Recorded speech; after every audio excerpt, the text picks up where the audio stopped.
वांशु, नमस्कार। आप आज मातृभूमि से, नमस्कार। भारत भूमि से सबसे दूर है, लेकिन भारतवासियों के दिलों के सबसे करीब है। आपके नाम में भी शुभ है और आपकी यात्रा नए युग का शुभ आरंभ भी है। इस समय बात हम दोनों कर रहे हैं, लेकिन मेरे साथ 140 करोड़ भारतवासियों की भावनाएं भी हैं। मेरी आवाज में सभी भारतीयों का उत्साह और उमंग शामिल है। अंतरिक्ष में भारत का परचम लहराने के लिए मैं आपको हार्दिक बधाई और शुभकामनाएं देता हूं। मैं ज्यादा समय नहीं ले रहा हूं, तो सबसे पहले तो ये बताइए, वहां सब कुशल मंगल है? आपकी तबीयत ठीक है? जी प्रधानमंत्री जी, बहुत बहुत धन्यवाद आपकी विशेष का और 140 करोड़ मेरे देशवासियों की विशेष का। मैं यहाँ बिल्कुल ठीक हूँ, सुरक्षित हूँ। आप सबके आशीर्वाद और प्यार की वजह से बहुत अच्छा लग रहा है। बहुत नया एक्सपीरियंस है ये। और कहीं ना कहीं बहुत सारी चीज़ें ऐसी हो रही हैं जो दर्शाती हैं कि मैं और मेरे जैसे बहुत सारे लोग हमारे देश में और हमारा भारत किस दिशा में जा रहा है। ये जो मेरी यात्रा है, ये पृथ्वी से ऑर्बिट की 400 किलोमीटर तक की जो छोटी सी यात्रा है, ये सिर्फ मेरी नहीं है। मुझे लगता है कहीं ना कहीं हमारे देश की भी यात्रा है। बिकॉज जब मैं छोटा था, मैं कभी सोच नहीं पाया कि मैं एस्ट्रोनॉट बन सकता हूँ। लेकिन मुझे लगता है आपके नेतृत्व में आज का भारत ये मौका देता है और उन सपनों को साकार करने का भी मौका देता है। तो ये बहुत बड़ी उपलब्धि है मेरे लिए और मैं बहुत गर्व फील कर रहा हूँ कि मैं यहाँ पे अपने देश का प्रतिनिधित्व कर पा रहा हूँ। धन्यवाद प्रधानमंत्री जी। शुभ। आप दूर अंतरिक्ष में है, जहां ग्रेविटी ना के बराबर है, पर हर भारतीय देख रहा है कि आप कितने डाउन टू अर्थ है। आप जो गाजर का हलवा ले गए हैं, क्या उससे अपने साथियों को खिलाया? जी प्रधानमंत्री जी, ये कुछ चीज़ें मैं अपने देश की खाने की लेके आया था, जैसे गाजर का हलवा, मूंग दाल का हलवा और आमरस। और मैं चाहता था कि ये बाकी भी जो मेरे साथी हैं, बाकी देशों से जो आए हैं, वो भी इसका स्वाद लें और चखें। जो भारत का जो रिच कलिनरी हमारा जो हेरिटेज है, उसके उसका एक्सपीरियंस लें। तो हम सभी ने बैठ के इसका स्वाद लिया साथ में, और सबको बहुत पसंद आया। उत्सुक हैं कि कब वो नीचे आएंगे और हमारे देश आए और इनका स्वाद ले सके हमारे साथ। शुभ। परिक्रमा करना भारत की सदियों पुरानी परंपरा है। आपको तो पृथ्वी माता की परिक्रमा का सौभाग्य मिला है। अभी आप पृथ्वी के किस भाग के ऊपर से गुजर रहे होंगे? जी प्रधानमंत्री जी, इस समय तो मेरे पास ये इंफॉर्मेशन उपलब्ध नहीं है। लेकिन थोड़ी देर पहले मैं खिड़की से, विंडो से बाहर देख रहा था, तो हम लोग हवाई के ऊपर से गुजर रहे थे। अच्छा। और हम दिन में 16 बार परिक्रमा करते हैं। 16 सूर्योदय और 16 संन्यास, सनराइज और सनसेट हम देखते हैं ऑर्बिट से। और बहुत ही अचंभित कर देने वाला ये पूरा प्रोसेस है। इस परिक्रमा में, इस तेज गति में, जिस हम इस समय करीब 28,000 किलोमीटर प्रति घंटे की रफ्तार से चल रहे हैं आपसे बात करते वक्त।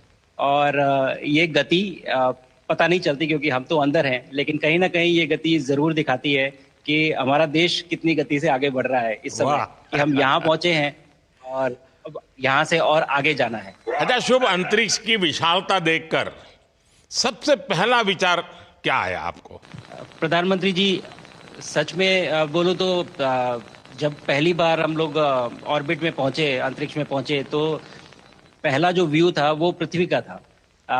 और पृथ्वी को बाहर से देख के जो पहला जो पहला ख्याल और पहला जो थॉट मन में आया वो ये था कि पृथ्वी बिल्कुल एक दिखती है। मतलब बाहर से कोई सीमा रेखा नहीं दिखाई देती, कोई बॉर्डर नहीं दिखाई देता। और दूसरी चीज जो बहुत नोटिसेबल थी, जब पहली बार भारत को देखा तो हम मैप पे पढ़ते हैं भारत को, हम देखते हैं बाकी देशों का आकार कितना बड़ा है, हमारा आकार कैसा है, वो मैप पे देखते हैं। लेकिन वो सही नहीं होता, क्योंकि वो एक हम 3D ऑब्जेक्ट को 2D यानी पेपर पे हम उतारते हैं। भारत सच में बहुत भव्य दिखता है, बहुत बड़ा दिखता है, जितना हम मैप पे देखते हैं उससे कहीं ज्यादा बड़ा। और जो वननेस की फीलिंग है, पृथ्वी की वननेस की फीलिंग है, जो हमारा भी मोटो है कि अनेकता में एकता, वो बिल्कुल उसका महत्व ऐसा समझ में आता है बाहर से देखने में कि लगता है कि कोई बॉर्डर एग्जिस्ट ही नहीं करता, कोई राज्य नहीं एग्जिस्ट करता, कंट्रीज नहीं एग्जिस्ट करती। फाइनली हम सब ह्यूमैनिटी का पार्ट है और अर्थ हमारा एक घर है और हम सब के सब उसके सिटीजन्स हैं। शुभांशु, स्पेस स्टेशन पर जाने वाले आप पहले भारतीय हैं। आपने जबरदस्त मेहनत की है, लंबी ट्रेनिंग करके गए हैं।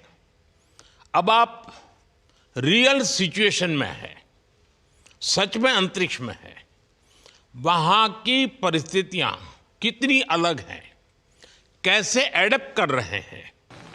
यहाँ पे तो सब कुछ ही अलग है प्रधानमंत्री जी। ट्रेनिंग की हमने पिछले पूरे 1 साल में। सारे सिस्टम्स के बारे में मुझे पता था, सारे प्रोसेस के बारे में मुझे पता था, एक्सपेरिमेंट्स के बारे में मुझे पता था।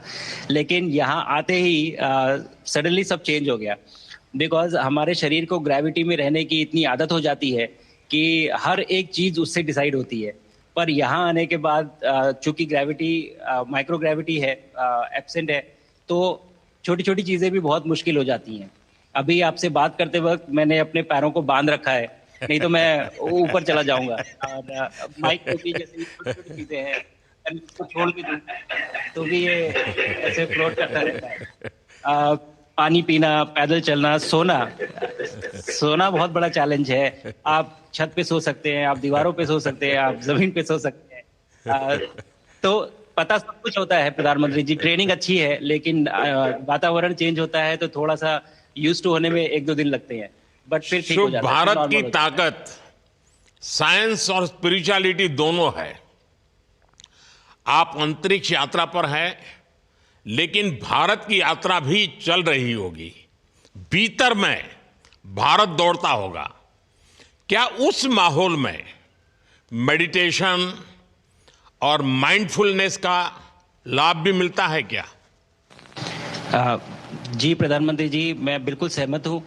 मैं कहीं ना कहीं ये मानता हूँ कि भारत ऑलरेडी दौड़ रहा है और ये मिशन तो केवल एक पहली सीढ़ी है उस एक बड़ी दौड़ का। और हम जरूर आगे पहुंच रहे हैं और अंतरिक्ष में हमारे खुद के स्टेशन भी होंगे और बहुत सारे लोग पहुंचेंगे। और माइंडफुलनेस का भी बहुत फर्क पड़ता है। बहुत सारी सिचुएशंस ऐसी होती हैं नॉर्मल ट्रेनिंग के दौरान भी या फिर लॉन्च के दौरान भी, जो बहुत स्ट्रेसफुल होती हैं। और माइंडफुलनेस से आप अपने आप को उन सिचुएशंस में शांत रख पाते हैं और अपने आप को काम रखते हैं, अपने आप को शांत रखते हैं, तो आप अच्छे डिसीजन ले पाते हैं। कहते हैं कि दौड़ते हुए भोजन कोई भी नहीं कर सकता, तो जितना आप शांत रहेंगे उतना ही अच्छे से आप डिसीजन ले पाएंगे। तो आई थिंक माइंडफुलनेस का बहुत इंपॉर्टेंट रोल होता है इन चीज़ों में।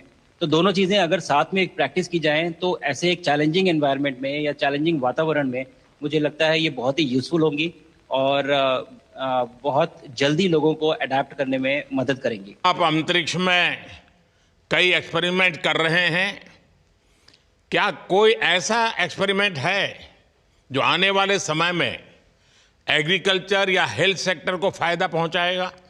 जी प्रधानमंत्री जी, मैं बहुत गर्व से कह सकता हूं कि पहली बार भारतीय वैज्ञानिकों ने 7 यूनिक एक्सपेरिमेंट्स डिज़ाइन किए जो कि मैं अपने साथ स्टेशन पे लेके आया हूं। और पहला एक्सपेरिमेंट जो मैं करने वाला हूं, जो कि आज ही के दिन में शेड्यूल्ड है, वो है स्टेम सेल्स के ऊपर। अंतरिक्ष में आने से क्या होता है कि ग्रेविटी चूंकि एब्सेंट होती है तो लोड खत्म हो जाता है, तो मसल लॉस होता है। तो जो मेरा एक्सपेरिमेंट है वो ये देख रहा है कि क्या कोई सप्लीमेंट दे के हम इस मसल लॉस को रोक सकते हैं या फिर डिले कर सकते हैं। इसका डायरेक्ट इम्प्लीकेशन धरती पे भी है कि जिन लोगों का मसल लॉस होता है ओल्ड एज की वजह से तो उनके ऊपर ये सप्लीमेंट्स यूज़ किए जा सकते हैं। तो मुझे लगता है कि ये डेफिनेटली वहाँ यूज़ हो सकता है। साथ ही साथ जो दूसरा एक्सपेरिमेंट है वो माइक्रो एल्गी की ग्रोथ के ऊपर। ये माइक्रो एल्गी बहुत छोटे होते हैं लेकिन बहुत न्यूट्रिशियस होते हैं। तो अगर हम इनकी ग्रोथ देख सकते हैं यहाँ पे और ऐसा प्रोसेस इजाद करें कि ये ज़्यादा तादाद में हम इन्हें उगा सकें और न्यूट्रिशन हम प्रोवाइड कर सकें, तो कहीं ना कहीं ये फूड सिक्योरिटी के लिए भी बहुत काम आएगा धरती के ऊपर। सबसे बड़ा एडवांटेज जो है स्पेस का वो ये है कि ये जो प्रोसेस है यहाँ पे बहुत जल्दी होते हैं, तो हमें महीनों तक या सालों तक वेट करने की जरूरत नहीं होती। तो इसलिए यहाँ के जो रिजल्ट चंद्रयान की सफलता के बाद देश के बच्चों में, युवाओं में विज्ञान को लेकर एक नई रुचि पैदा हुई। अंतरिक्ष को एक्सप्लोर करने का जज्बा बढ़ा। अब आपकी ये ऐतिहासिक यात्रा उस संकल्प को और मजबूती दे रही है। आज बच्चे सिर्फ आसमान नहीं देखते हैं, वे यह सोचते हैं मैं भी वहां पहुंच सकता हूं। यही सोच, यही भावना हमारे भविष्य के स्पेस मिशंस की असली बुनियाद है। आप भारत की युवा पीढ़ी को क्या मैसेज देंगे?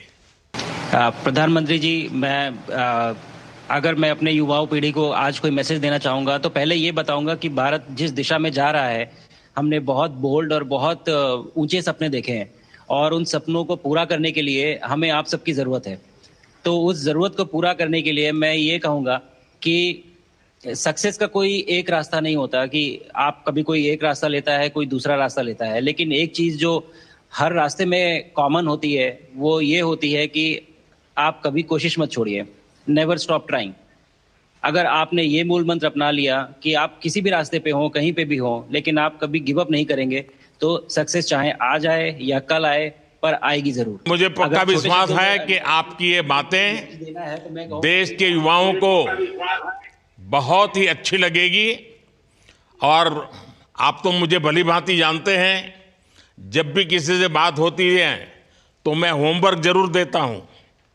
हमें मिशन गगनयान को आगे बढ़ाना है, हमें अपना खुद का स्पेस स्टेशन बनाना है और चंद्रमा पर भारतीय एस्ट्रोनॉट की लैंडिंग भी करानी है। इन सारे मिशंस में आपके अनुभव बहुत काम आने वाले हैं। मुझे विश्वास है आप वहां अपने अनुभव